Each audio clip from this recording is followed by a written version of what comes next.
Hi there. Welcome to Resonanzraum in Hamburg, which is totally sold out, 180 people. Fantastic.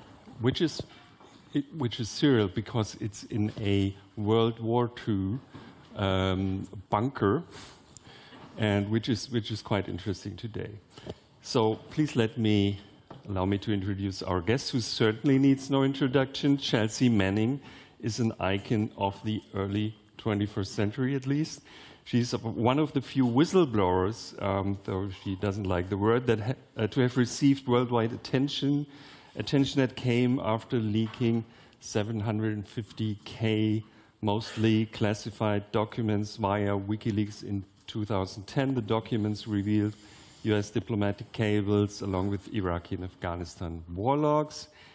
Included in the material, so uploaded separately, was a file which later became the controversial and still disturbing, you can watch it today, collateral murder video that WikiLeaks published in 2010, which shows airstrikes on civilians in Iraq in 2007. I'm sure you all remember this video. Chelsea, still presenting masculine at the time, was sentenced to 35 years in prison, an unprecedented penalty for such charges. In one of Barack Obama's last acts as president, he commuted her sentence after she had already spent 7 years behind bars. Days after her conviction, she famously stated, "I want everyone to know the real me. I'm Chelsea Manning. I'm a female." She became the first US military prisoner in history to receive hormone therapy. Today, she's also one of the most prominent activists for queer and trans rights. Chelsea works as a security consultant. She has 437K followers on Twitter. She's a columnist, she's a gamer, and she's a techno DJ. The meandering and sometimes disheartening story of her life is also extraordinary and full of hope. This week, Chelsea publishes her memoirs in Germany. The truth is you're traveling since September, I think. Thank you. Yes, I've been very busy. Crazy schedule. So tonight you're on German TV. This is not German TV, but you're at Markus Lanz at the same time while we stream here. No, it's 11:15, yes. Right? But you recorded yesterday. Yes, so you're everywhere. I'm going to transport myself to a different studio. You are everywhere. And then the book has the brilliant title README.txt. I'm not sure that everyone here in our audience, let me have a look, is old enough to have used MS-DOS and ever had to open a README.txt file, but it was also the name of the file you uploaded to WikiLeaks. Today we have... Well, it was in the repository of records, and I didn't intend on a specific person to receive it at the time. Okay, it's a very nerdy book title. Yeah. I love it. Today we have the opportunity to talk about your life and your book, and also hear some passages read by the brilliant Eva Maria Nikolaus, who I will introduce in a few minutes. But first of all, welcome Chelsea Manning again. Fantastic. Thanks for having me.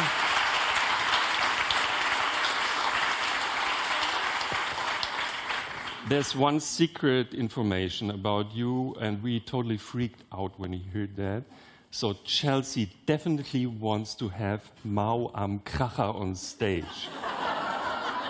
So what is the dark secret about you and Mau? No, there's nothing secret. I just knew, like you asked me what sweets I wanted, and I just know I've been here enough. I know what Mau am is.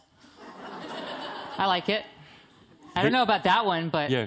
But I like the gummy ones. They were like, are you serious? You can't eat that on stage. If you eat it on stage, you can't talk anymore for an hour or something. So yeah, I thought that was a green room thing. That's like a writer. Okay, so after reading your memoir and learning more about your life with all its pitfalls, extremely hard childhood, homelessness, gender dysphoria, the military, prison, torture, I think it's what I know. It's fair to say it's a minor miracle that you are here today on stage. So a trivial first question. I'm not asking about, how are you doing today? not literally today because you're on this terrible, terrible book tour.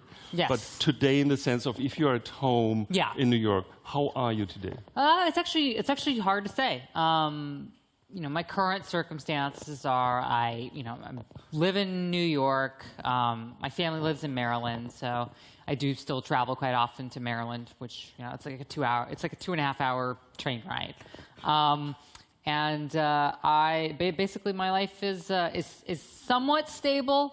I'm starting to get settled. Like this is the first time the book that I wrote ends in 2017. So this is the time period of me figuring things out, starting my own business, trying to figure out who I am and what I'm doing in my life. And so now I mostly focus on trying to find some stability, focus on taxes because that's a lot of paperwork. Business, sort of accounting. I'm learning accounting. I'm learning how to deal with credit because that's an important thing in America is knowing how to apply for credit and get loans.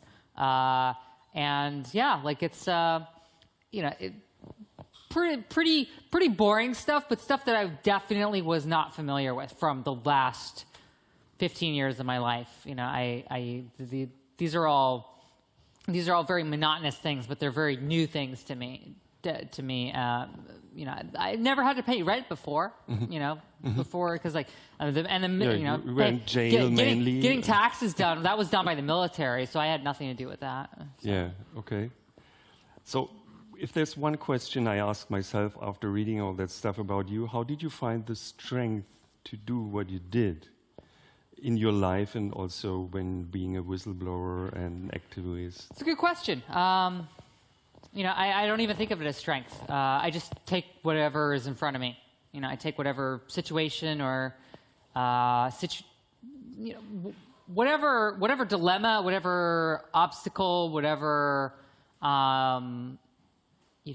opportunity comes available. I try to either overcome that obstacle or take that opportunity and just sort of weigh it as I'm going. A lot of it, and as you're going through this book, because I'm always under the impression that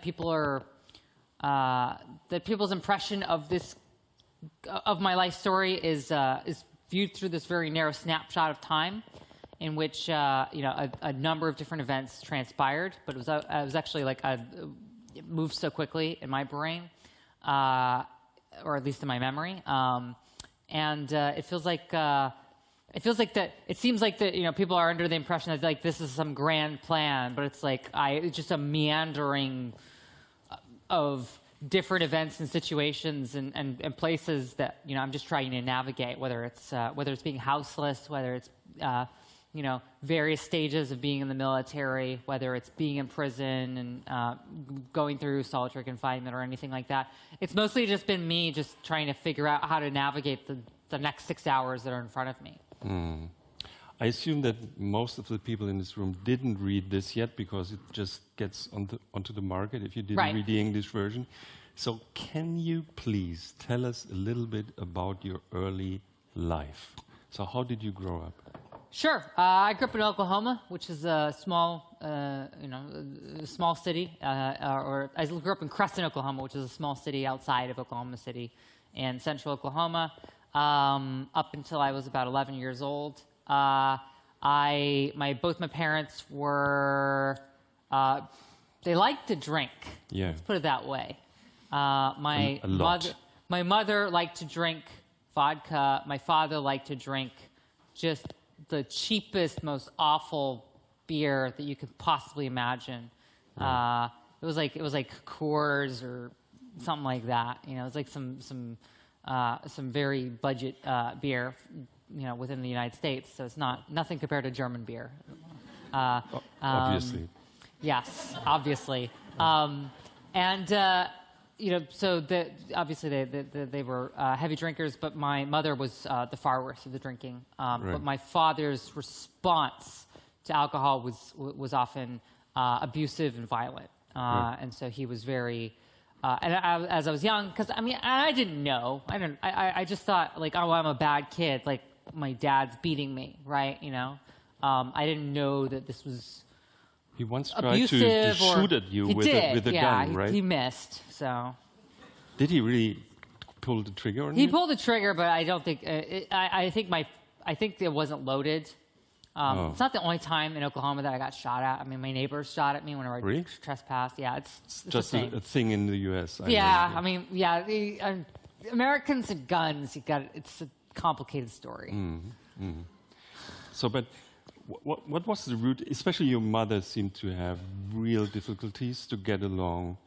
Can you imagine what the root of all this was? She came from Wales, so your parents got to know each other there. Right. So, my father was in the Navy, which he traveled to the UK, worked on this sonar system. It's like the Hunt for Red October type, So in a way, he was a role model for you, right? Yeah, so, I mean, or at least he was trying to. He was actively trying to get me to replicate parts of his life. Yeah. He insisted that throughout my teenage years, while I was in, whenever he kicked me out of the house to enlist in the Navy, and he kept on saying like I was in the Navy and the Navy did this and the Navy did that for me, and gave me structure, and I was able to get a career afterwards and things like that. Yeah, but to come back to your mother and her story, what do you think were the causes for her? She wasn't basically you right at one. She was nice. I mean, she was very gentle with me. Yeah. My mother was very nice. She just, especially after my parents divorced, my mother, it became very difficult to live with my mother because I would come home from school at 15 years old and just see my mother laying, naked, wet, out of the shower on the stairwell as I'm opening the door. And this is like 4 p.m. in the afternoon. This is not. This is like as I'm coming home from school, and it was very difficult, and it wasn't sustainable either. Especially whenever my mother started to have health problems, like she had a stroke in 2005, and I finally said, "Hey, you know what? Like I need to." I can't live here because this was in the UK, and I couldn't live in the UK anymore. I needed some more stability because I was very afraid at that time that I was going to end up being the caretaker of my mother rather than somebody who goes to university, gets a degree, and goes and builds a career. And also your sister seemed to be your mother in a way, so she played when I was younger, kind of role. Yeah, when I was younger, yes. She was, at this point, she was more of my big sister. I mean, she's never been a mother to me. She's always been like the partner in crime, right. The big sister. Yeah. Like let's go do some stuff. Yeah. She's always been that way. The family member that I've always been the closest to are the family members have been my sister and my aunt. So. Right. So at one point in time, you started to live with your father again later in your life, together with his new wife, and at some point in time, there was kind of fight or whatever, and you were kicked out of the house, right? I mean, I was making a sandwich. That's all I was doing. I was cutting a sandwich. You had a knife. But I had a knife in my hand. Right. And the woman that my dad had remarried to, I was very hesitant to call her stepmother. She started screaming at me, and I was just like, oh, this is dumb or whatever. I'm just making a sandwich. Right. And then she called the police saying like I was waving a knife, like threatening her or something. Wow. Which caught me off guard because whenever it's just an officer knocking on the door, and I show there completely oblivious as to what's going on, and he's just like, all right, where is she? I was just, she's over here. And then, but yeah, anytime they call in Oklahoma for a domestic dispute, they have to remove somebody. So I was like, yeah, I guess let's just take me and get me out of here. You were basically homeless for a while and lived out of Yep. a car. I lived in a pickup truck. A pickup truck. Oh, much better. Yeah. So it was a Nissan hardbody 1992 pickup truck. Got it. A little. I borrowed it from my father. So, right. I mean, Okay. So it was kind of not that dramatic yet. It's dramatic. You were kicked out of the house, right? Yeah. I mean, yes. I was not able to come back. Otherwise, they probably would have pressed some kind of charges or something. Before we read a little bit, can you just tell us again? You mentioned it before. How your father, in this complicated situation, convinced you to join the army? Sure. I wanted my father to love me and to respect me. I wanted to rekindle our relationship. I felt like his remarriage got in the way of our relationship, I'm trying to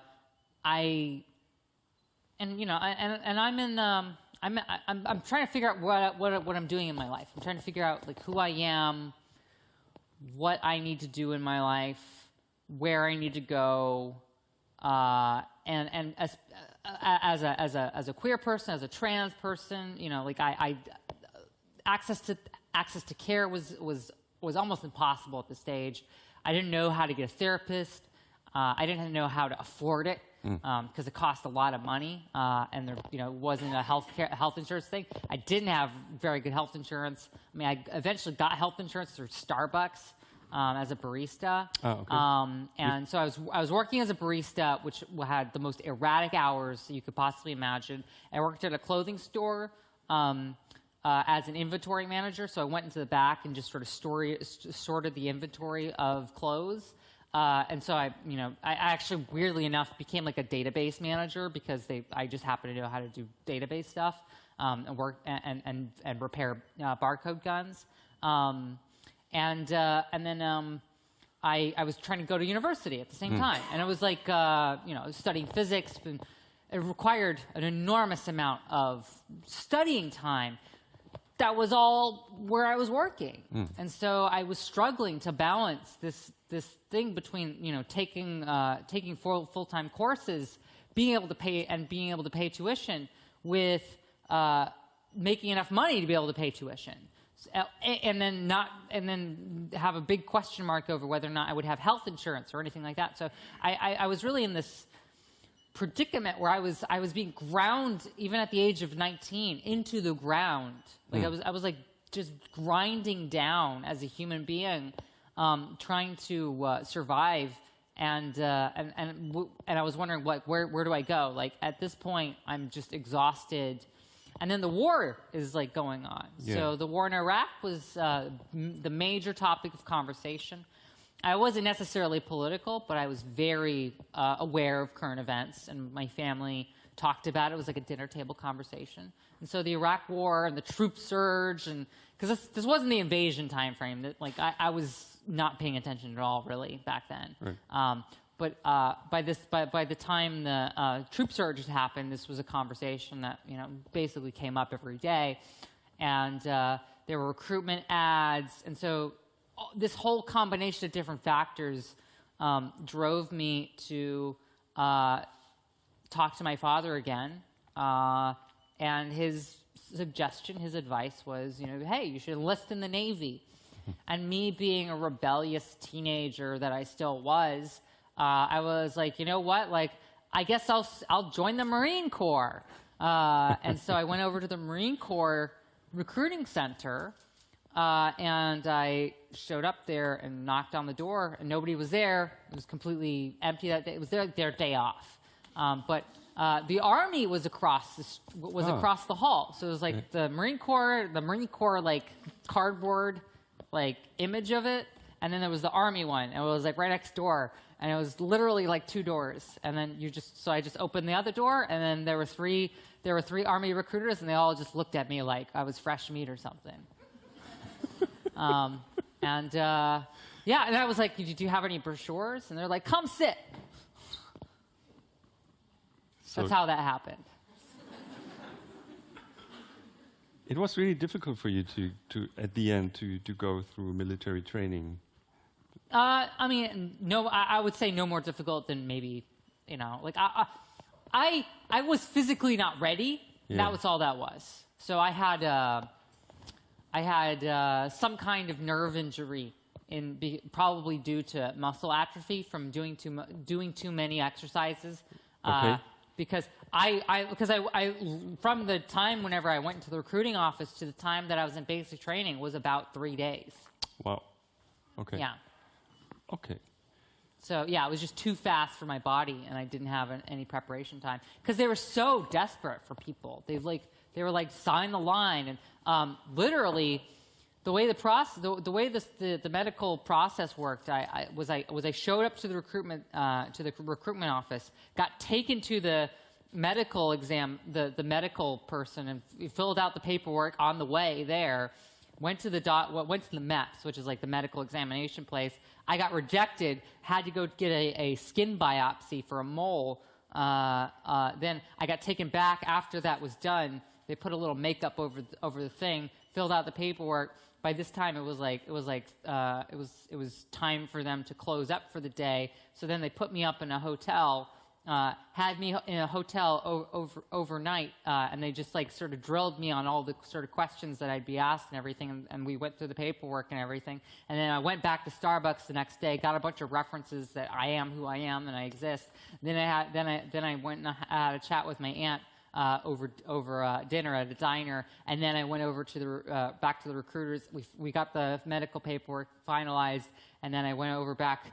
And then they drove me back to my house so that way I could drop all my stuff off and then grab just a couple basic items like toothbrush and stuff, and then get on the plane the next morning. Okay. I think we should chill now and have a Mau am Kracher.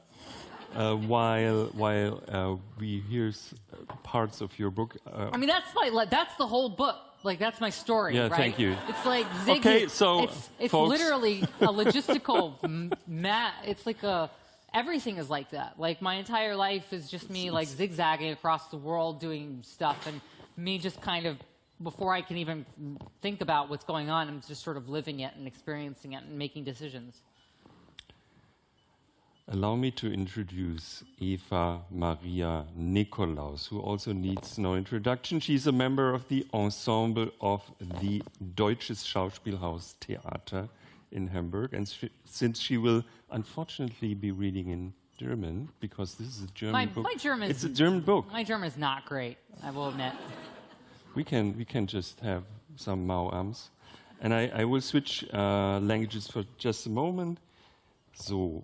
Eva Maria Nikolaus studierte zunächst klassisch, also sie war überall, wo es toll ist, klassischer Gesang an der Folkwang-Uni, Uni der Künste in Berlin, Schauspiel natürlich Ernst Busch und ist mehrfache Preisträgerin des Bundeswettbewerbs Gesang in der Kategorie Chanson und seit 2019 im Ensemble am Deutschen Schauspielhaus hier in Hamburg.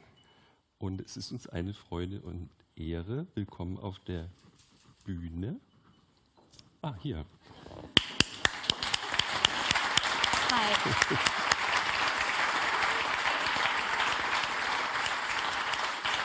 So Eva Maria will read from the first chapter of your book. So listen closely.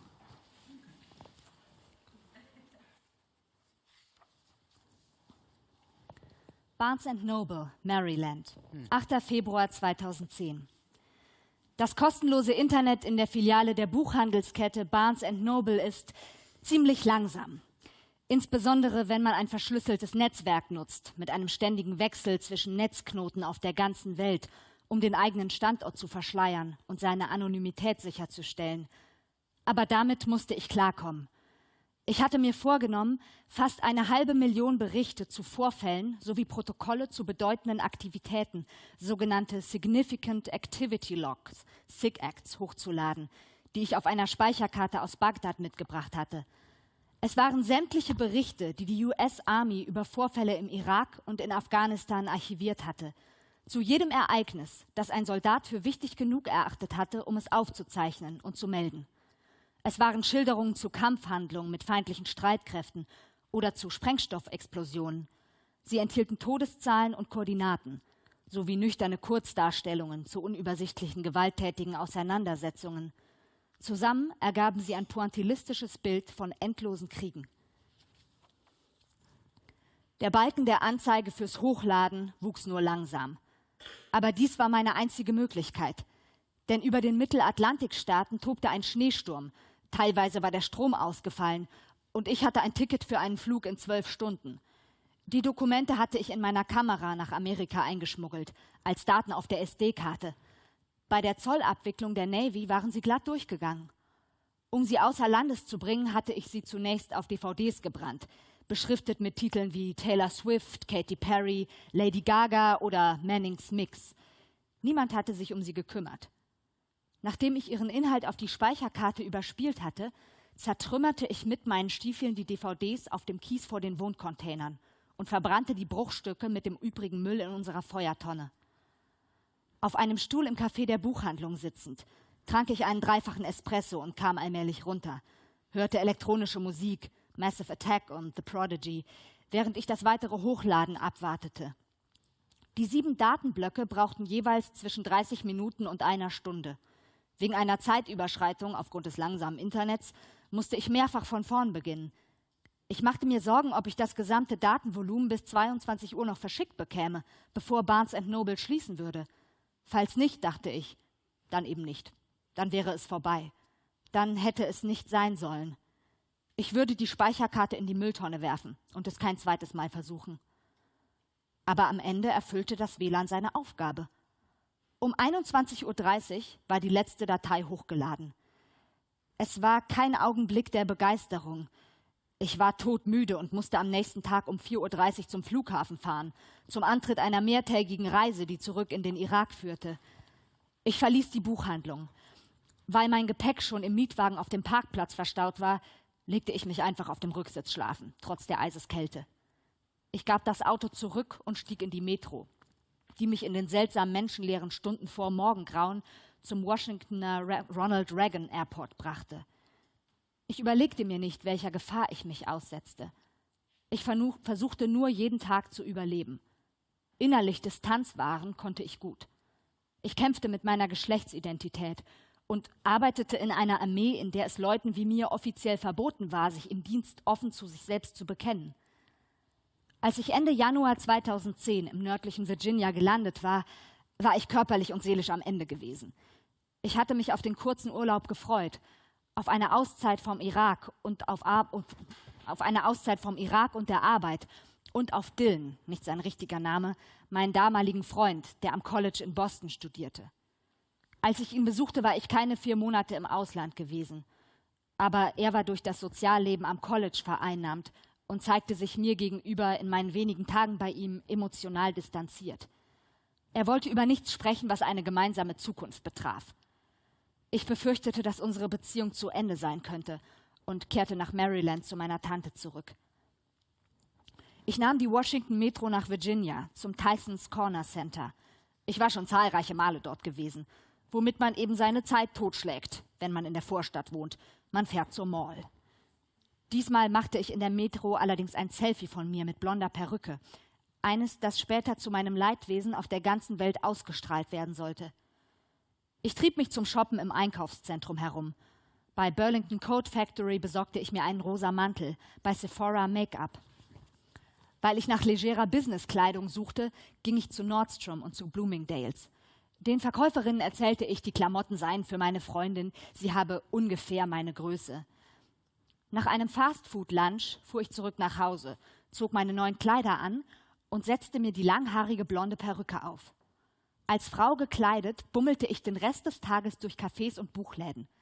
Ich genoss die Freiheit, die Flucht und die Möglichkeit, die Kleidung zu tragen, die mir gefiel und mich der Welt so zu präsentieren. Beim Transsein geht es, zumindest für mich, weniger darum, eine Frau zu sein, die in einem Männerkörper eingesperrt ist, als vielmehr darum, sich von Geburt an als eine Person zu fühlen, die mit dem im Widerspruch steht, was die Welt von ihr erwartet. In den Wochen vor meinem Urlaub hatte ich mir ausgemalt, wie es sein würde, mit langem Haar anstatt mit meinem Igelschnitt unter die Leute zu gehen, etwas Feminines anstelle meiner üblichen Uniform zu tragen. Ich schaute mir auf YouTube Videos von Transfrauen an, die ihre Verwandlung dokumentierten, neben meinen üblichen Streifzügen durchs Internet, Computerspiele, Alternativweltgeschichten und Wissenschaftsvideos. Aber ich wollte mich nicht nur von den Zwängen einer Welt befreien, die Bewertungen vornahm. Mich beschäftigte noch etwas Dringlicheres. Deswegen setzte ich mich mit meinem Laptop in die Filiale von Barnes & Noble. Die Dateien auf der Speicherkarte enthielten brisante Informationen über die Regierung und die Komplexität des Krieges. Sie im Internet hochzuladen, war nicht meine erste Wahl gewesen. Ich hatte zunächst versucht, sie über die traditionelleren Medien veröffentlichen zu lassen. Die Erfahrung war frustrierend gewesen. Ich misstraute dem Telefon und wollte das Material auch nicht per E-Mail verschicken. Vielleicht würde ich überwacht. Nicht einmal Münzfernsprecher waren richtig sicher. Ich ging in Filialen von großen Ketten, hauptsächlich Starbucks, und bat darum, ihr Festnetz zu benutzen, weil ich angeblich mein Mobiltelefon verloren oder eine Autopanne hatte. Ich rief in den Zentralen der Washington Post und der New York Times an und bat um ein Gespräch mit einem Journalisten, der die Brisanz des von mir angebotenen Materials erkennen würde. Ich erreichte jemanden bei der Post und konnte mit ihm kurz reden. Bei der Times hinterließ ich eine Nachricht mit meiner Skype-Nummer, wurde aber nie zurückgerufen. Ich gab nur an, dass ich bei den Streitkräften arbeite. Ich versuchte ihnen die Sprengkraft meines Materials deutlich zu machen. Was ich anzubieten habe, ist alles über 2 Kriege, sagte ich am Telefon. So sieht eine asymmetrische Kriegsführung aus, ohne Auslassung, in vollem Umfang. Ich wollte, dass diese Informationen veröffentlicht würden, von einem auflagenstarken Blatt, das sich gegen Angriffe zur Wehr setzen konnte. Aber ich trat auf der Stelle. Der Reporter, den ich erreichte, begriff nicht, wie sensibel das Material war, das ich veröffentlichen wollte. Und ebenso wenig, dass ich die Informationen nur digital übermitteln konnte und keine Zeit hatte, einen vernünftig abgesicherten Informationskanal einzurichten. In der Redaktion verstanden sie auch nichts von Ende-zu-Ende-Verschlüsselung. Signal, die übliche leicht zugängliche App für voll verschlüsselte Textnachrichten, wurde von den Nachrichtenmedien damals noch nicht benutzt. Und ebenso wenig verstanden sie, welchen gewaltigen Umfang das von mir angebotene Material hatte. Dass ich mich sehr vage und unbestimmt ausdrückte, war wohl auch nicht hilfreich. Nachdem ich bei der Times und der Post nichts erreicht hatte, kehrte ich ins Haus meiner Tante zurück. Allmählich sah es so aus, als würde ich nach all den eingegangenen Risiken keinen Reporter mehr an die Angel bekommen, bevor ich in den Irak zurückkehren würde. Aber ich wollte es noch bei einer letzten Tageszeitung, bei Politico, versuchen. Ich plante, zu deren Verlagssitz im Norden Virginias zu fahren, einfach hineinzuspazieren und die Daten persönlich zu übergeben. Dann brach der Schneesturm los. Das Snowmageddon, wie Twitter und die Lokalnachrichten es nannten. Rasch verschwand das kaum gegen Winterwetter gewappnete Washington unter gut einem halben Meter Schnee. Bei meiner Tante fiel der Strom aus. Es sah so aus, als würde ich weitere 2 Tage meines Urlaubs verlieren. Ich war völlig eingeschneit. Die Internetverbindung brach zusammen. Bis sie wieder laufen würde, konnte ich nicht warten. Ich stand vor der Rückreise in den Irak. Und wenn ich mein Vorhaben bis zur Abreise nicht umgesetzt bekäme, dann würde ich es niemals umsetzen.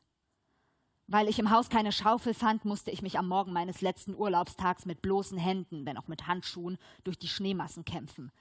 2 Stunden marschierte ich bis ins Zentrum von Rockville und mietete bei dem Carsharing-Anbieter Zipcar ein Auto, blieb damit aber in einer riesigen Schneewehe stecken. Ich brauchte weitere 2 Stunden, um es erneut nur mit Händen wieder flott zu bekommen. Als ich es schließlich aus dem Schneeberg herausmanövriert hatte, suchte ich nach einem Geschäft, das trotz des Schneesturms geöffnet war, einem mit Internetzugang. Bis zu den Büros von Politico im nördlichen Virginia zu gelangen, war praktisch unmöglich. Bei diesen Straßenverhältnissen waren schon kurze Fahrten schwierig.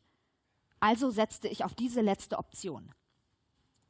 Im Jahr 2008, während meiner nachrichtendienstlichen Ausbildung, hatte unser Ausbilder, ein Veteran des Marinekorps mit Privatvertrag, über WikiLeaks als eine Website geredet, die sich radikale Transparenz auf die Fahnen schrieb und darauf hingewiesen, dass wir sie nicht besuchen sollten. Später sollte er das ganze Vorkommnis abstreiten.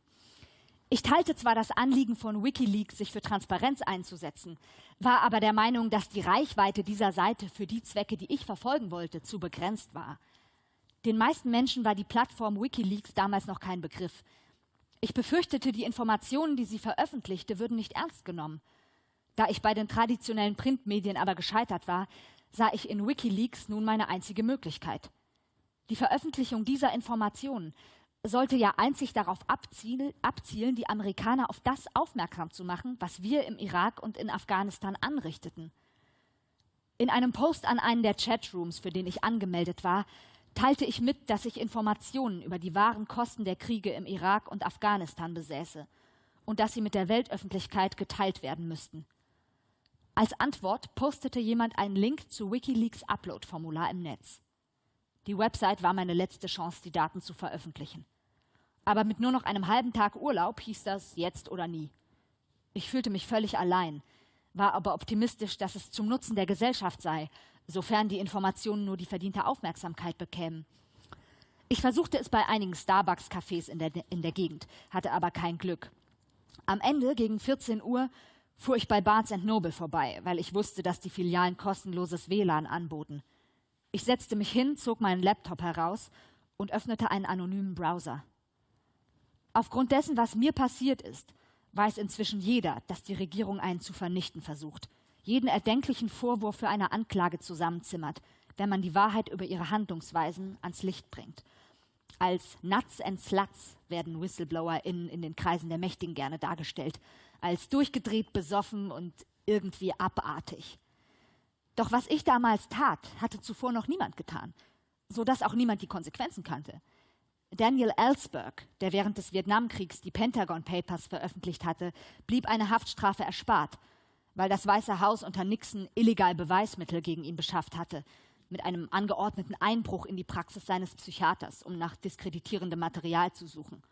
Ins Gefängnis war deswegen noch niemand gekommen.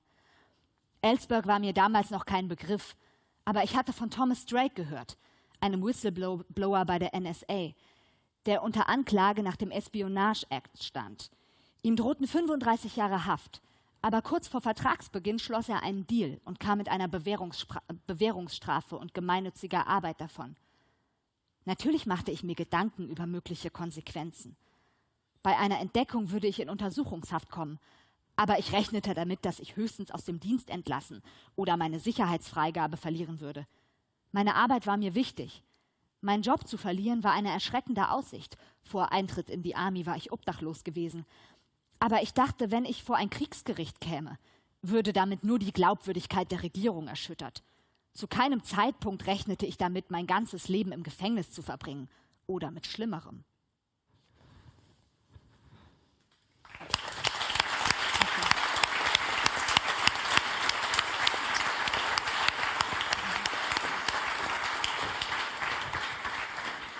Dankeschön. Why did you write this book? Obviously, there's this huge advance you got, but are there other reasons why you try to tell the story? Well, I mean, I guess the main reason is because I feel like my voice, my version of events, my story kind of got forgotten about, left behind, cast aside by all of the bigger personalities, the bigger story, like all the big stuff going on that happened around 2010 and with the court-martial and I wanted to tell my story, not just this narrow snapshot of a couple weeks. And yes, the first chapter talks about that. I mean, the original draft, though, the original manuscript was written much more chronologically, how I was doing it, because my memories for my earlier years were more prominent in my mind as I was working on the early composition, the early drafts of this book. The story that I wanted to tell, which is my story, is one of survival and identity and coming of age, and that's why the book ends in 2017. It's not just because of the commutation. It's because that was the first time in my life that I was really able to be and live as an adult in the world. you took back control of the story. I feel like it, yeah. Yeah. It's also interesting, at one point in time, you took back control of your image. I remember, so there were all these photo shoots for New York Times, Annie Leibovitz, Vogue cover, Yeah, shiny. that was pretty good. I like that. That was fun. But you mentioned in this chapter in German, unfortunately, but maybe you remember, that you snapped a photograph of yourself in the car. I mean, it's a selfie. Yeah. With this blonde hair. I mean, I think people read way too much into it. I mean, it was a selfie. Like, how many selfies do you take? How many selfies does a millennial take in 2010? Yeah. But it became world famous, right? It did. While you were... It's black and white, too. The original was in color. It was purple. Yeah. Can you tell us what's the story behind this photograph? Because it's a huge story. It was the point in time... I think... Yeah. But you first decided to kind of dress as a... Yeah, I mean, it was something I'd done many times before. I mean, but not in public? Not as in public as this. Yes. No. So you walked around. Yeah, I walked around. I went to Starbucks because I don't know. Starbucks is like a continual theme here. It's not, I don't even drink Starbucks coffee really. Right. It at the time it was like a thing. Convenient because it was the same store everywhere and you kind of knew what to expect. And I worked there, so I knew. We do have Starbucks in Germany. I know. I haven't. I know. I've seen a couple. What is up with prêt à manger being everywhere? Prêt à manger? Yes. I don't know. What is with it? Yeah, so it's everywhere. Yeah, like Starbucks and all the other. It's actually one of the better rumors in the What's going on? I don't know. But how did you? So, it's kind of interesting how you think. So all these stories happened at once. So it culminated in this one visit when you came back from Iraq, and you walked around dressed as a woman. You tried to upload the material. I mean, I am a woman. So what happened with you to suddenly something? I mean, I don't know. Like when you're faced with life and death, and you're making big decisions, and you're have an enormous amount of responsibility, and you're exhausted every day, and you see hundreds of deaths occurring, perhaps in a day, and you watch your colleagues breaking down, getting exhausted, getting tired, getting killed, getting injured every day. You know, it kind of puts life into perspective. And yeah, you know, it's just like, okay, consequences be damned. You know, like I guess I'm just gonna wait. I'm just gonna be and present how I see myself, since that's a true or reality of who I am. When did you first begin to feel uncomfortable with your assigned gender? I mean, I guess when I was like 5, I guess. Yeah. But I didn't know. I don't know what to call it. I didn't have language. Gender dysphoria. Yeah, I mean that's what the cool doctors call it these days. Clinical description of it. Yeah. You started. Well, you obviously went to your sister's room and tried stuff and everything like that. Yeah. But you didn't kind of communicate that already, or you didn't live it in Sure. I mean, I did. I mean, when I was younger, and it was just met with like enormous amounts of. I mean, the messages that I kept getting were, as a kid, were basically you're extremely girly. Stop being girly. Stop being effeminate. Stop being. You're so gay. You're such a freak. You're such a weirdo. You should do this. You should do that. You should do this. There's just like constant negative like reactions to me, and I don't know what I'm doing. I'm just being me, right? And I'm constantly being told like I'm wrong all the time as a kid, you know. And it was exhausting, and I didn't know what to do. I didn't know how to fit in because everyone was telling me that I was wrong somehow. Why did you throw yourself into this environment of hyper-masculinity at the military? Because my dad told me to make me money and I'd get a good job, and I would, I could finish getting my degree. That was the whole point. And I think you mentioned in the book that you also thought that it would go away. Yeah, I think that's a part of it. The gender thing, right? Yeah, I was like, maybe this will make it go away. Because I didn't know any better. I mean, I didn't even get a chance to really talk to a therapist about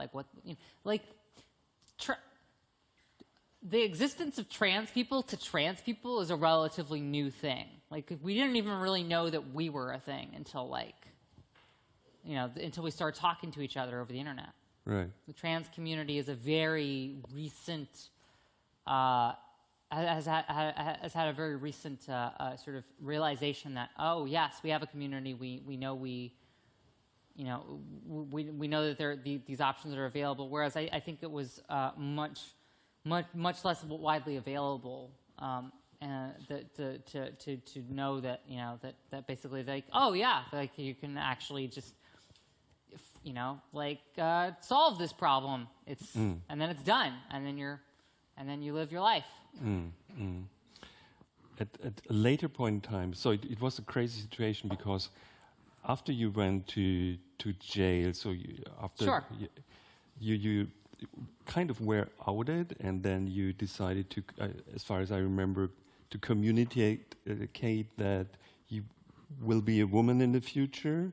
2 years out. 2 years transpired between that. So I got outed in 2011. Right. Didn't really go anywhere.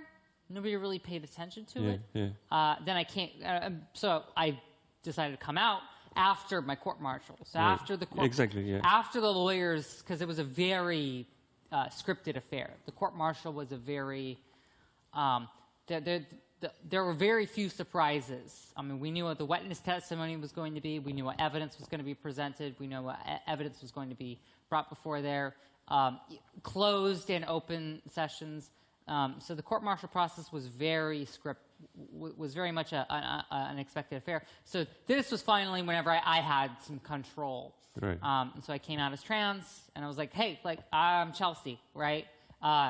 Didn't expect the reaction that happened. Yeah. Absolutely not. It became this massive international news story, even though it had happened previously, and that was the kind of reaction I was expecting from earlier. I remember the point in time when you communicated that, and I remember the first thought was like, oh no, she's going to have a terrible, terrible time in prison.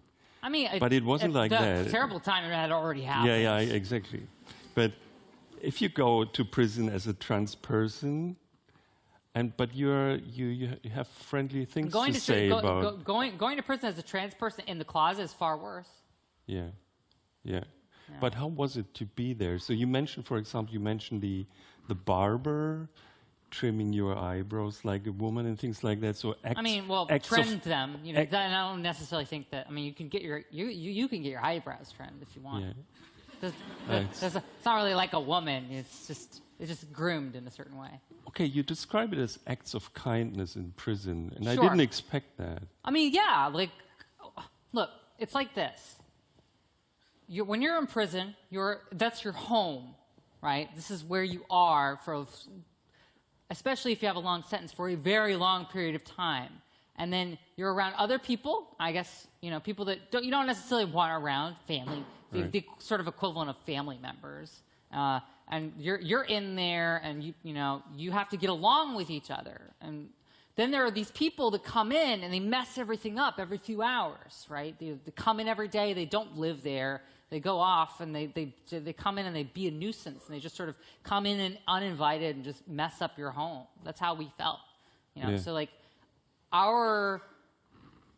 from the perspective of being an inmate and being a part of this community, you want as smooth sailing and as drama free a life as you possibly can, and then you have the staff who are constantly causing problems and because they're bored, right? And some of them are just plain vindictive and mean and petty, and so I always find that people struggle with this, but in prison, in military prison, civilian prison, jail, whatever, all these different sets of circumstances. I think I've been to eight different facilities, 8 or 9 different facilities in my entire time, and time again, it was the guards who were the most violent people in prison. Right. It was never really inmates. It was guards doing this, and they got away with it. You know, they didn't have to do. They got it. They wouldn't get investigated or put in trouble. The second that if you raised your voice to another inmate, sometimes like the guards would just be right there, and you didn't want that. It was just sort of bad news. Because and people go to the SHU, which is like the solitary confinement unit. Everybody just wanted as little drama as possible. So getting along was heavily incentivized. And yes, we looked out for each other because we were sort of, if the guards were allowed to screw with an inmate, any inmate of any background, whoever, then how do you know that it's not going to happen to you? Right? You have an interest in looking out for each other. And so we did that. It was a mutual interest in looking out for each other. And then new people would come in, and if a new person came in, or if somebody didn't have stuff, they were poor, and they couldn't have their family outside send them money to get something as simple as, and I'm not talking like candy bars, we're talking toilet paper, toothpaste, basics. Right, and if they don't have this stuff, some of us were able to pool that based on some people got some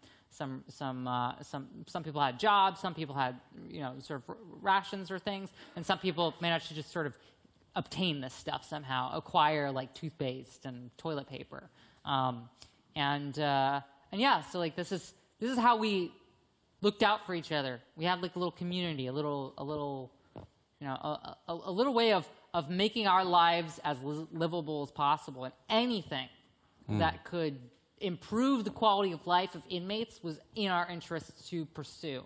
And it seems like the prison staff and the guards and the entire institution just constantly messed all that up. You attempted to take your own life on several occasions. Sure. And there's one really, really serious attempt in 2016, and so today we published an interview with you in the ZEIT, and you told us that you were depressed because of, so one of the reasons was that you were depressed because of the shooting at the Pulse nightclub at the time. Absolutely. I can remember 50 people died at least, and 50 were injured. I remember the number 49, 49. But it might be different. Yeah.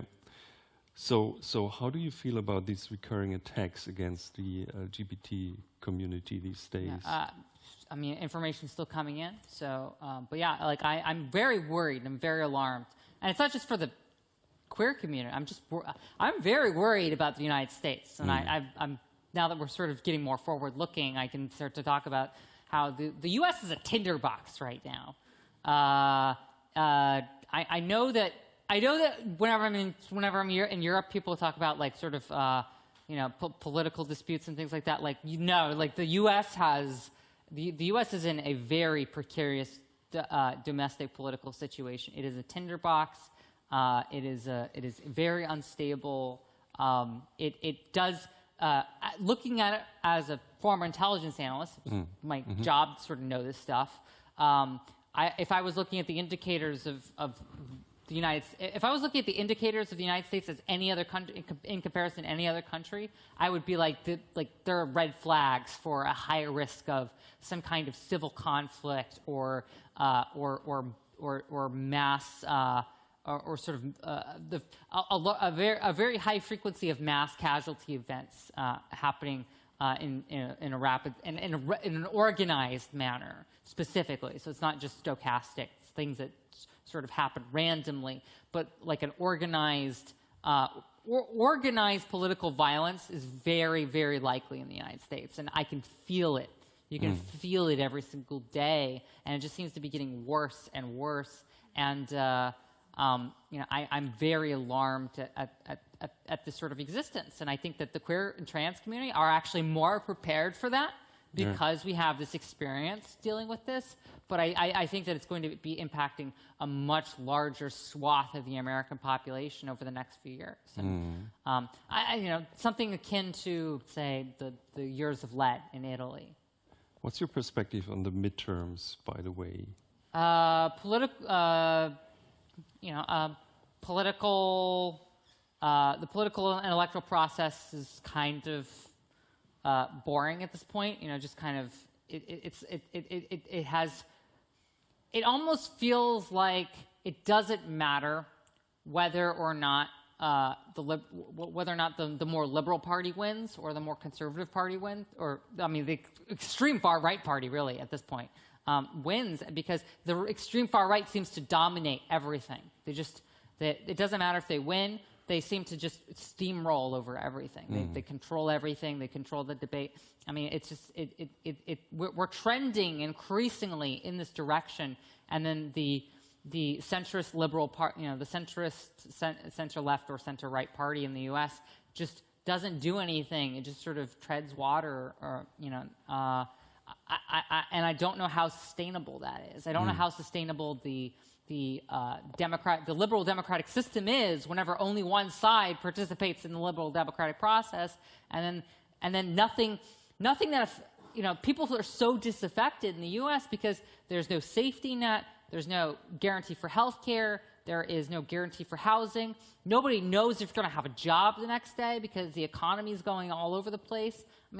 A large swath of my friends ended up getting fired, just because at the whims of a billionaire, just bought a company like in a few weeks ago, right?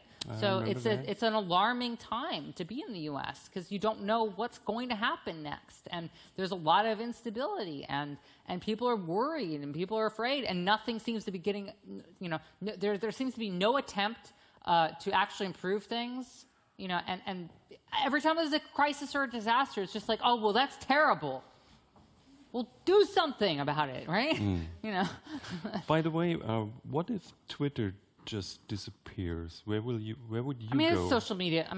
Social media is, it's just like whenever MySpace died, right? It happens. Yeah, but it's important for you. I follow you on Twitter, and it's it's not really that important. It's not that important to me. No. But the net, so social media. I have plenty of other presence on the internet. So Twitch, Insta, or whatever else comes along. There's BeReal now. How important is, so you mentioned it before, how important is the net for you as a kind of living room, as a kind of echo chamber? I've been around it my whole life. So I've been around the internet since the first time that I ever logged in was AOL 2.0 in 1993. I remember that. It was a 14.4K baud modem. I got one. And my dad set me up on it, and there was nothing there. The internet was completely empty. It was literally just you went to a website that was like, you've logged into the internet. And that was it. And then you had Alta Vista, which was like a search engine, and I had anything that you searched, you probably the vast majority of search results would be 0 results. Can we just check who used Alta Vista? You're so old. Exactly. Okay. Talking the pre-Google days. Who never heard of Alta Vista before? Oh, beautiful. Yes. Okay. So I'm great crowd. Yeah. So really makes a great mix. Exactly. I've been around the internet for a long time. Later, I got this Seixel, Seixel modem with 56K. Yes. This was then amazing. Then I had DSL. You had? I had DSL, yeah. So always PC, or what did you use as equipment later? Yeah. Well, my father was an IBM. Yeah. So I always got the hand-me-down IBM or whatever my dad would give me. Yeah. So, and then later, I started to build my own custom computers, but they were mostly Dell-based. They were mostly I built remember with, Dell. based on a Dell. But now I just build them like I don't know. This is gonna sound really dumb, but I watch a lot of LTT, Linus Tech Tips, and it's like YouTube channel where it's like all the stuff to like build computers and stuff. I make my friend there watch them, and I build like gaming PCs and stuff, Right. and like little projects and things. Yeah. It's a hobby of mine. Where did you find the first kind of trans communities in the early days? It was actually I think 2009. That was the first time. It was a few people had posted sort of their like transition tips or timelines Right. or whatever. And I was just like, oh, okay, like this is a thing. Like, 2009. because like beforehand, my exposure was through pop culture, Right. and it was just like the prostitute who was murdered in Law and Order. Like that's how I thought about trans people, because that's the only exposure that I had, right? And then I was like, oh no, these people are just like me. Like this is this trans person, their experience is like almost identical to mine. Like this is a person that I can relate to. This is an experience that I feel that I can relate to. Like it wasn't like a foil character for a TV show. Okay. Let me ask Eva Maria to come back on stage for another part of the book. This is chapter 10 of your book, just... Oh gosh, yes. Yeah. I think you suggested it, right? So, I don't know. Was it? Okay. you did? So... German again. Potomac, Maryland, Januar 2010. Mein Heimaturlaub begann am 23. Januar. Ich flog zu meiner Tante Debbie in Potomac, aber sobald es ging, besuchte ich Dylan in Boston. Ich hatte mich nach ihm gesehnt, doch seine Gefühle hatten sich verändert. Er war distanziert. Er wollte für unsere Beziehung keine konkreten Pläne machen. Ich versuchte aus ihm herauszubekommen, wie ich seiner Meinung nach mit den SIG-Acts und der Idee, sie zu veröffentlichen, umgehen solle, indem ich sehr hypothetisch danach fragte, was er tun würde, wenn er geheime Dokumente hätte, die von öffentlichem Interesse sein könnten. Er war verwirrt, ich war zu vage.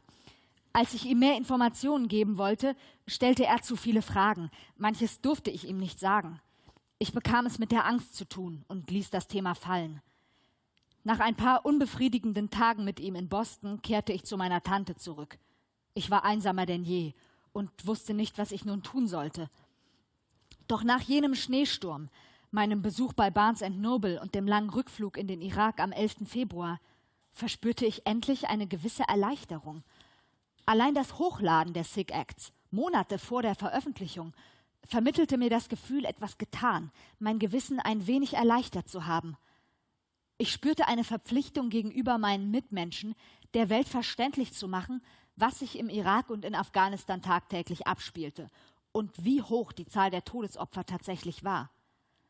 Ich hoffte und wartete darauf, dass die WikiLeaks Organisation die SIG-Acts fand. Aber ich war nicht nur eine x-beliebige Nachrichtendienstanalystin, die Informationen auf ein anonymes Netzwerk hochgeladen hatte. Ich führte auch noch ein Leben im Internet. Seit Anfang Januar verfügte einer der Chatrooms, die ich mir angesehen hatte, über X-Chat. In diesem offenen Chatroom tummelten sich Leute, von denen ich stark annahm, dass sie in irgendeiner Weise mit WikiLeaks in Verbindung standen. Ich hatte dort hineingeschaut, weil ich einsam war, vor allem aber aus Interesse und Neugier. Ende November 2009 waren 570.000 Pager-Nachrichten veröffentlicht worden, die US-Regierungsbeamte und Zivilpersonen am 11. September 2001 versendet hatten. Über ihre Herkunft hatte WikiLeaks öffentlich lediglich verlautbart: Es ist klar, dass die Informationen von einer Organisation stammen, die schon vor 9/11 US-Telekommunikation abfing und archivierte. Ich wollte mehr darüber in Erfahrung bringen, wie und warum WikiLeaks die Nachrichten erhalten hatte. Deshalb stöberte ich auf der Website herum und fand Dokumente zu einem Waffenhandel zwischen zwei Staaten, der sich auf meine tägliche Arbeit auswirkte. Das war sehr nützlich für meinen Job und ich bezog die Informationen in meine Berichte ein.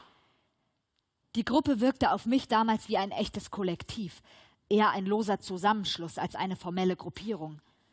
Im Chatroom wurde hauptsächlich über Technik, Fehlermanagement und die praktische Anwendung diskutiert. Dieser Chatroom glich anderen Chatrooms für IT- und Netzwerksicherheit. Nur dass dieser, wie ich wusste, auf einem potenziell explosiven historischen Leak saß, das sich offenbar noch niemand angeschaut hatte. Checkten die überhaupt, was da über das Upload-Formular hereinkam, fragte ich mich. Hatte die Sache einen Haken? In jenem Winter wurde in dem Chatroom über die Rettungsaktion für Island diskutiert, die den finanziellen Kollaps der isländischen Banken verhindern sollte.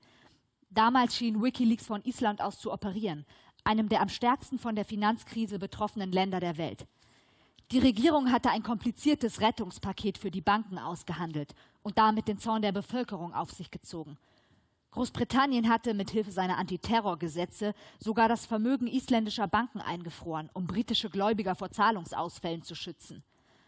Ende 2009 hatte einer meiner Vorgesetzten in einer E-Mail an alle niederen und höheren Ränge unseres Bereichs angeregt, wir möchten einen Blick in das Net-Centric Diplomacy Portal des Außenministeriums werfen, auf dem sich eine Fülle diplomatischer Depeschen befinde.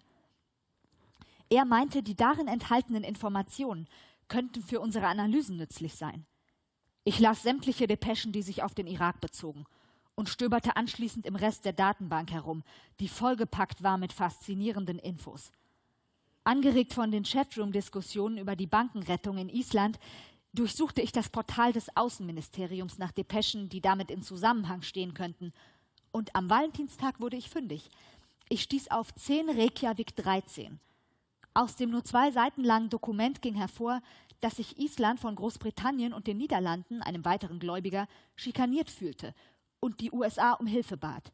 Die aber konnten wohl keinen strategischen Nutzen darin erkennen, sich in diese Auseinandersetzung einzumischen. Ich entschied, die Depesche hochzuladen. Das isländische Volk wurde hereingelegt, schlimmer noch, es wusste nicht einmal, was da abging. Ich befürchtete, dass das Upload-Formular nicht funktionierte, weil die von mir hochgeladenen SIG-Act-Datensätze bislang von niemandem erwähnt worden waren. Trotzdem schien es mir den Versuch wert zu sein.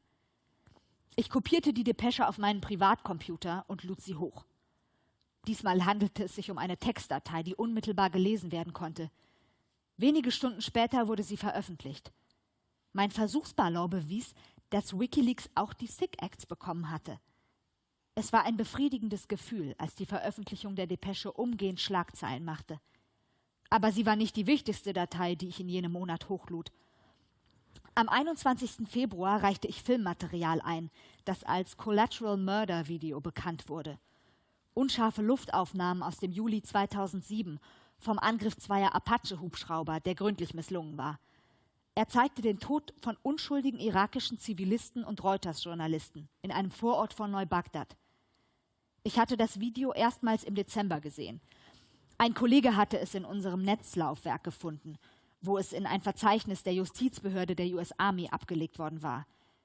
Zuerst dachte ich, es handele sich mal wieder nur um Kriegsporno, ein Hetzvideo, das wir untereinander weitergeben sollten, nach dem Motto, schaut nur, wie die Scheißkerle ausgelöscht werden. Die Leute an der Front lieben diese Kriegspornos. Meistens fliegt in den Videos irgendwas in die Luft. Auf YouTube wimmelt es von ähnlichen Filmen, die aber harmlos sind im Vergleich zu denen, die wir im Irak auf dem Netzlaufwerk hatten. Sie liefen auf dem Windows Media Player in Dauerschleife, wie ein Spielfilm, der nur Action-Szenen ohne Handlung enthält oder ein Videospiel mit schicker Grafik. Sie waren verfügbar, sie waren unterhaltsam, wir waren gelangweilt. Doch dieses Video unterschied sich von den anderen. In meinem Team wurde darüber diskutiert, ob bei dem Vorfall gegen die Einsatzregeln verstoßen worden war. Und im Ordner hatte man den Film auch tatsächlich als juristisches Schulungsmaterial gekennzeichnet. Für die Verteidigung von Militärangehörigen, denen Verstöße gegen die Einsatzregeln vorgeworfen wurden. Chaotische Situationen, nach denen sie später so tun mussten, als wäre die Gefechtslage völlig klar gewesen. Statt mich an der Diskussion zu beteiligen, beschloss ich, mehr Informationen zu sammeln und begann auf Google mittels Datum, Uhrzeit und geografischen Koordinaten danach zu suchen. Das Video zeigte einen Vorfall, bei dem 11 Menschen getötet wurden. Unter ihnen die beiden Journalisten der Nachrichtenagentur Reuters. 2 Army-Hubschrauber nähern sich einer Gruppe von Irakern. Man hört die Besatzung sagen, dass die Gruppe sie beschießt, obwohl die Bilder das widerlegen. Was sie für einen Granatwerfer halten, ist in Wahrheit das Kameraobjektiv des einen Reuters-Fotografen, der damit um eine Hausecke schaut, um die Szene zu fotografieren. Der erste Hubschrauber beginnt mit dem Beschuss der vermeintlichen Gefährder. Er trifft die Iraker, von denen 9 sterben werden. »Oh ja, schau dir nur diese toten Bastarde an«, ruft einer im Hubschrauber. Als ein Verwundeter wegzukriechen versucht, sagt ein Soldat: »Jetzt musst du nur noch eine Waffe in die Hand nehmen.« Das heißt, er soll der Besatzung einen Anlass geben zu schießen. Als Einheimische in einem Van vorfahren, barmherzige Samariter, die nur helfen wollen, und versuchen, den Mann in Sicherheit zu bringen, feuert der Hubschrauber erneut. Diesmal mit panzerbrechender Munition. Mehrmals wird die Windschutzscheibe des Vans durchschlagen. Auf dem Rücksitz werden 2 Kinder verletzt. »Die sind doch selbst schuld, wenn sie Kinder mit in den Kampf nehmen«, meint ein Soldat, als ein Infanterieteam den Schaden begutachtet. »Korrekt«, stimmt ein anderer zu. Später scheint sich die Besatzung über den Anblick eines Fahrzeugs zu freuen, das über die auf dem Boden verstreuten Leichen fährt. Ich stellte fest, dass Reuters nach dem US-Gesetz zur Informationsfreiheit, dem Freedom of Information Act, das vollständige Bildmaterial angefordert hatte. Die Army hatte der Nachrichtenagentur unter der Hand einen 3-minütigen Clip gezeigt. Doch die wollte genauer erfahren, wie ihre Journalisten, Namir Noor Eldin und Zahid Shamak, gestorben waren. In der ersten Verlautbarung des US-Militärs hieß es, die Hubschrauberbesatzungen hätten 9 Aufständische und nur 2 Zivilpersonen, die Journalisten, getötet. Dann wurde behauptet, am Boden habe es Kämpfe gegeben, ein Feuergefecht, auf das man reagiert habe. Das US-Zentralkommando beschied Reuters, man könne nicht genau sagen, wann dem Gesuch stattgegeben werde. Möglicherweise existiere das Video gar nicht mehr. Diese Antwort beunruhigte mich. Man wollte offenbar verhindern, dass die Reuters-Leute den wahren Ablauf zu sehen bekamen. Erschreckend fand ich auch die Mordlust der amerikanischen Soldaten und ihre entmenschlichte Reaktion, besonders auf die Kinder und den verwundeten Mann, der sich kriechend in Sicherheit bringen wollte. Es erinnerte mich an die Grausamkeit eines Kindes, das mit einer Lupe Ameisen quält. David Finkel, ein Journalist der Washington Post, hatte, wie ich herausfand, in seinem Buch The Good Soldiers genau diesen Vorfall erwähnt. Er musste das Video gesehen haben. Mir schien seine Darstellung, die in erster Linie die amerikanische Perspektive einnahm, wurde dem Vorfall in seiner ganzen Brutalität nicht gerecht. In der Passage, die ich auf Google Books fand, rechtfertigten die Soldaten den Vorfall offenbar als Vergeltungsschlag. In Ostbagdad hatten einige Tage zuvor sadistische Milizionäre Bomben gezündet. Es herrschte höchste Alarmbereitschaft. Und in der Nacht, in der sich der Vorfall mit den Apache-Hubschraubern ereignete, wurde immer noch gekämpft. Das Militär teilte einem Reuters-Redakteur, der nach Antworten sucht, unter der Hand mit, die beiden Männer seien im militärischen Alter gewesen. Und da sie allem Anschein nach Waffen getragen hätten, sei der Einsatz gerechtfertigt gewesen. Mich beunruhigte, was ich da sah und las. An diesem Video, in dem unschuldige Menschen getötet werden, nur weil sie sich am falschen Ort befanden, fand ich besonders schockierend, dass nach den Genfer Konventionen und unseren eigenen Einsatzregeln alles völlig legal abgelaufen war. Die interne Army-Ermittlung ergab, dass die Soldaten unter den gegebenen Umständen letztendlich angemessen agiert hatten. Deshalb diente das Video Anwälten auch als Schulungsmaterial. Ich merkte schnell, dass ich es nicht mit coolem Filmmaterial von einem Apache-Hubschrauber zu tun hatte, der Leute umnietet. Der Vorfall war viel komplexer, als selbst militärische Insider erkannten. Wie selten sonst offenbarte sich hier in einem relativ kurzen Zeitrahmen das wahre Wesen der Kriegsführung. Man sieht in diesem Video, welche Machtfülle aus der Luftüberlegenheit erwächst. Man sieht, wie viel Verwirrung nicht identifizierbare Fahrzeuge und Menschen stiften, welcher Schaden, welches Chaos entsteht, wenn Leute, die nicht wissen, was eigentlich gerade abläuft, unter Zugzwang stehen. Man sieht, wie fehleranfällig ein System ist, in dem sich mehrere Luft- und Bodeneinheiten mit Kommunikationsschwierigkeiten herumschlagen und über verschiedene Rechtssysteme hinweg zu koordinieren versuchen. Die Männer, die Kamera, der Van, nichts war genau das, was die GI annahmen. Die fehlerhafte Zielbestimmung zählt zu den misslichsten, folgenschwersten und verworrensten Merkmalen des Krieges.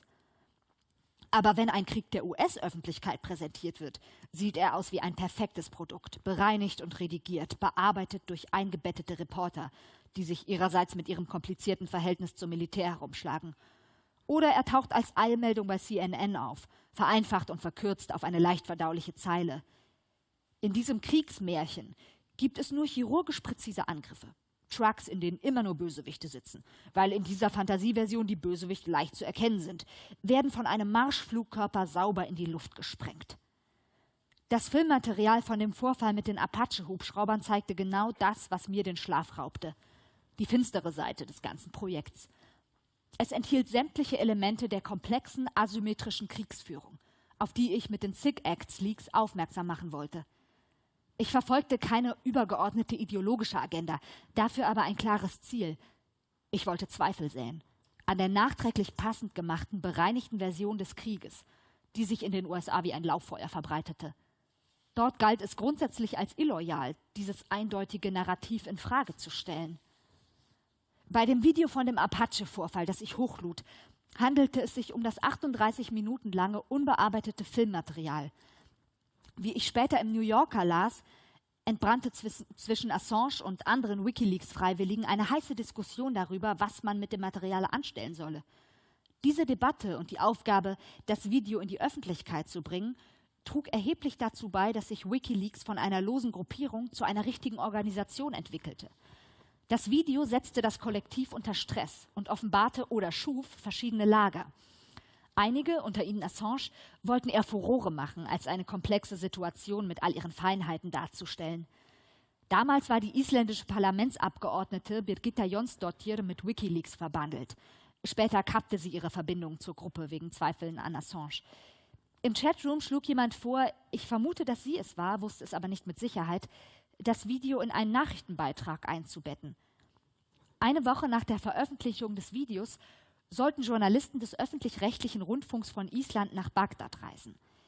In Gesprächen mit den Leuten vor Ort fanden sie heraus, dass die Kinder in dem Van überlebt, ihre Eltern dagegen ihr Leben verloren hatten. Es war ein seltsames Gefühl.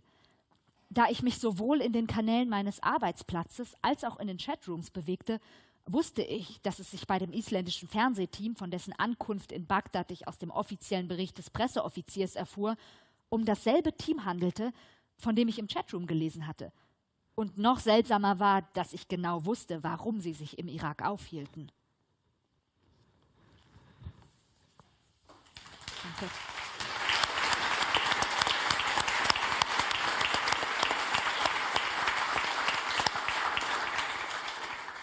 You had to explain this a million times.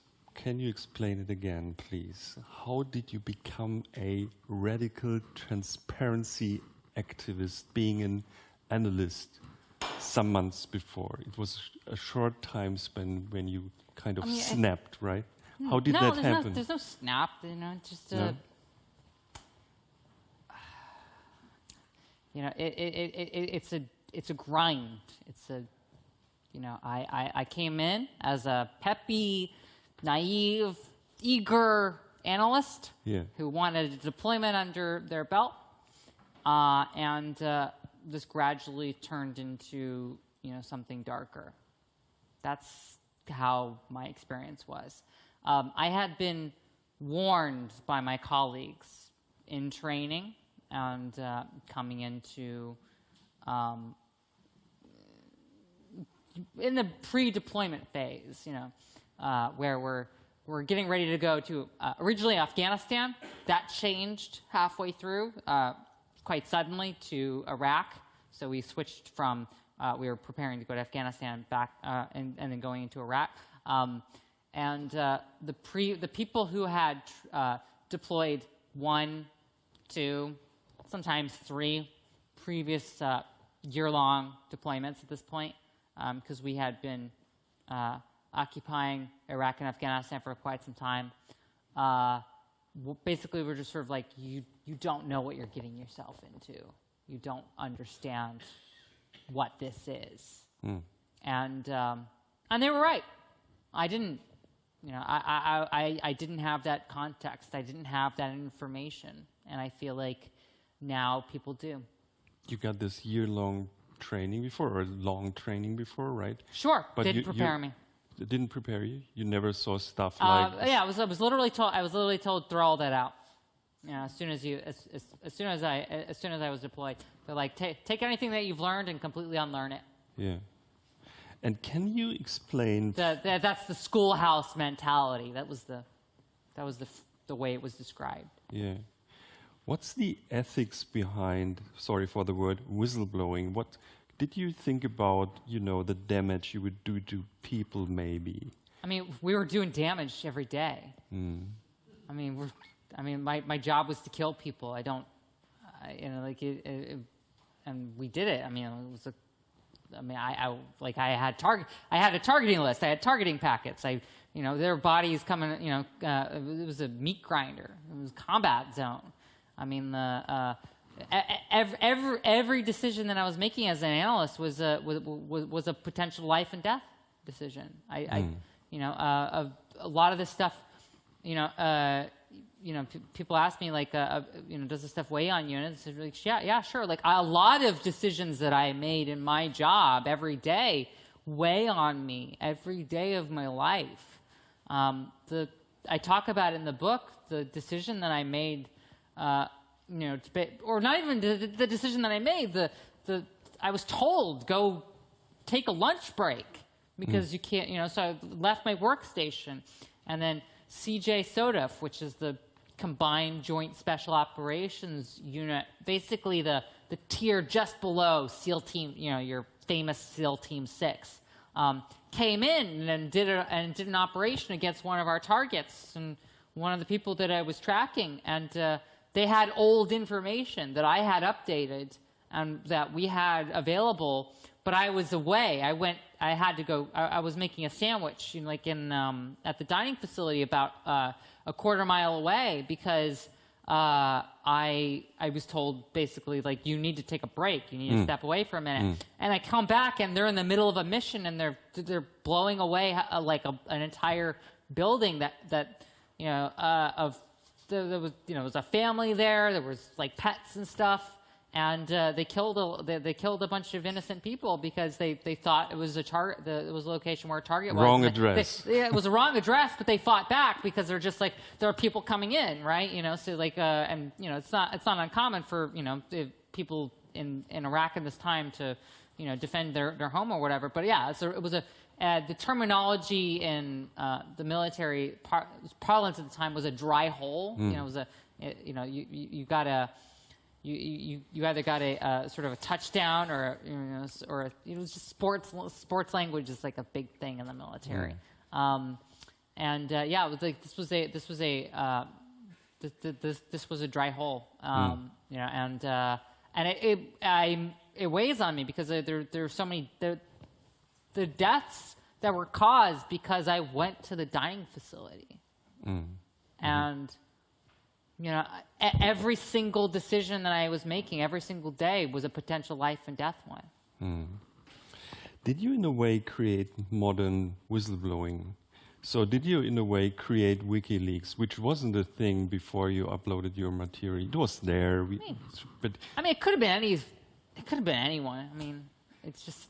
It literally was the snowstorm. Largest leak ever from it was military. A snowstorm. If I wanted to, I had a very different image of how this would happen. And I had this image. You called the Washington Post. Yeah, I had this Woodward and Bernstein SD card handoff in a parking garage kind of image. Yeah. Of how this would play out, and it didn't.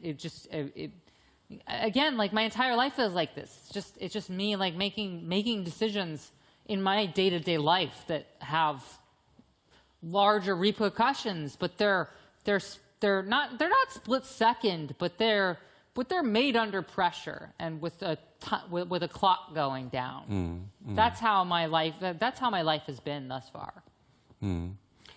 How do you see the situation for major whistleblowers today? Hasn't it become much better in a way? So you were searching for a place to where you could Signal wasn't around. Encrypted information, journalists now know that encrypted communications are probably a thing. That that sending an email and trying to explain something over the phone is probably a bad idea to do it without encryption. In some instances. Also, we're just in such a dramatically different information environment. We're in such an information-rich environment now. I often like to use, because it's a big topic now, the Russian invasion of Ukraine as an example. I have more access to information as a civilian at my laptop in 2022 than about what's happening in with the Russian invasion of Ukraine than I did as an intelligence analyst with the entire United States intelligence apparatus behind me in Iraq in 2010. So that's how much information and how fast it's coming and how available it's coming and how widespreadly available this is. Now the distinction is being able to determine, because we're so awash in information, what information is accurate, what information is true, what information is misinformation, what information is disinformation. Now it's about verifying what is true and what is not. It's a very Baudrillardian kind of problem. Yeah. How did this? So, if you mentioned Ukraine, where the internet is running there are drones. There are social media. You can follow all the actions of the armies. It's more satellite imagery. It's more complicated than that. Okay, please. There's an imagery section. There's a group of people who are doing the ISR, the intelligence, surveillance, reconnaissance, which is the drones. Right. There's another team that's doing radio.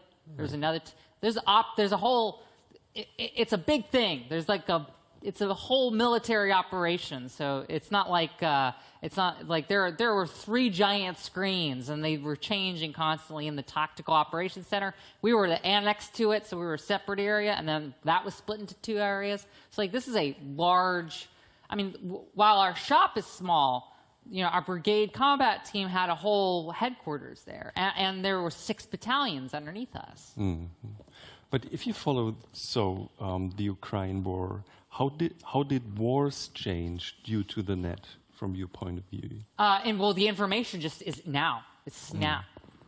People on the ground can share information and upload it to Twitter right then, or Telegram. This was the first. This was the Telegram war. The Russian invasion of Ukraine was the war that was shared on Telegram.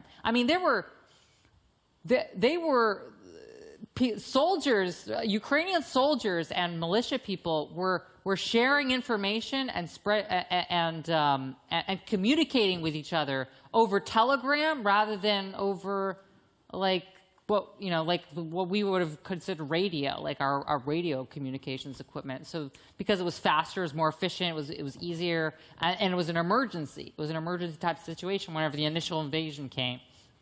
So. The information, we're in an information-rich environment. We're in an environment where the speed and the veracity and the authenticity of information matters more than whether or not it's kept secret or not. So once you were arrested, which also the military, you're not arrested.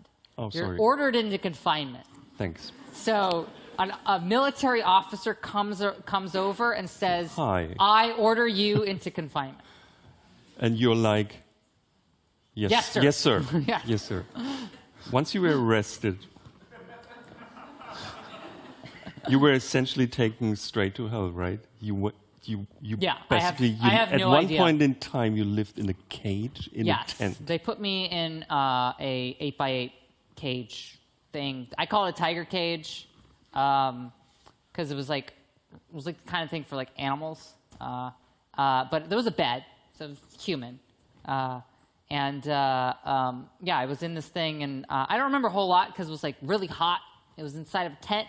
It was in Kuwait, and there were 2 air conditioners, and there were some dim lights that were run on generators, so it would flicker a bit, and it was very hot. It was maybe. It hovered anywhere between 35 to 40 degrees. So is this torture? So the UN thought so? Ordinary people like me would say this is torture. That was Quantico. So that was brick and mortar building. That was Marine Corps. The food was all right. You take what you get in that set of circumstances. Unfortunately, we have to come to an end. And I'd ask my question. I mean, I have that thing, which is I have one last thing, which is a real advice. Sometimes, sometimes you don't get the best things happening to you in life, but I always try to find the little things, the little like the nice food at Quantico, or the friendships that developed that I was able to develop while I was in prison, or the kindness of strangers, or the opportunity to be able to just look at the sun and feel the rain on a rainy day out in the prison, out in on the prison running track, right? And to look out and think, oh my goodness, like here's a sunset over Kansas, and it's lush and it's green outside, and you kind of can forget that the razor wire is there, and you just can become briefly one with nature. So I just take the little dubs. Thank you. The little wins. Thank you.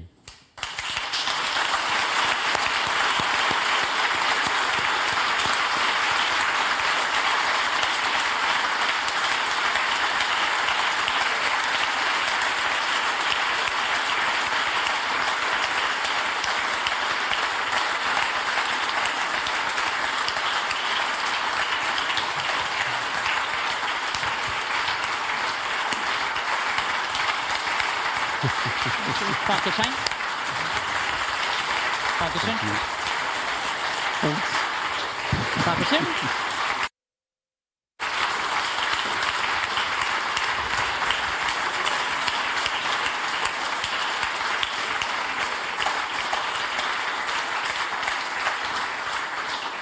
One more thing, if you didn't get enough Chelsea, rush home, watch Markus Lanz. Oh yeah, that's 11. Or you can rewatch this live stream if you missed something. You can listen to our ZEIT-Bühne podcast. And thank you for joining us. Good night. Thank you.